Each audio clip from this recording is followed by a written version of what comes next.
আয় হায়, বিশ্বকাপের আগে দেখেন মেসি কিভাবে ট্রেনিং করতেছে, দেখছেন বরফের মধ্যে বসে রয়েছে। আর এই প্লেয়ারটাকে, এটা তো চিনতে পারতেছি না। যাই হোক, এটা হচ্ছে কিছু একটা মেকারের কাজ করতেছে।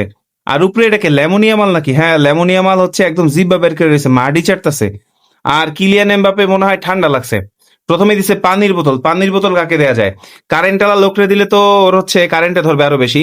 আর মেসি তো এমনি ঠান্ডার মধ্যে আছে, ওর দরকার নেই। কিলিয়ান এমবাপেও ঠান্ডার মধ্যে আছে, ওর দরকার নেই। আচ্ছা, এটা হচ্ছে ল্যামোনিয়া মালকে দিয়ে দিই। ইয়াস, ল্যামোনিয়ামাল পানি খেয়ে ঠিক হয়ে গেছে। তারপরে টেপ। টেপ কাকে দেয়া যায়? কিলিয়ান এমবাপে শীতের মধ্যে আছে, ওর দরকার নাই। আর লায়লন মেসি হচ্ছে বরফের মধ্যে। আর এই প্লেয়ারটাকে দিয়ে দিই। এটা কি আল্লাহ জানে, চিনতে পারতেছি না। আপনারা যদি চিনে থাকেন অবশ্যই কমেন্ট বক্সে জানাবেন, আর চ্যানেলটা সাবস্ক্রাইব করে দিবেন। সোয়েটার। সোয়েটার লাগবে হচ্ছে কার? সোয়েটার লাগবে মেসির, ঠান্ডা লাগতেছে। কিলিয়ান এমবাপের ঠান্ডা লাগতেছে। কিলিয়ান এমবাপেকে দিয়ে দেয় যেহেতু বাইরে আছে। ইয়াস, ও সুস্থ হয়ে গেছে। তারপরে আগুন। আগুন দিয়ে দিব হচ্ছে লায়লন মেসিকে।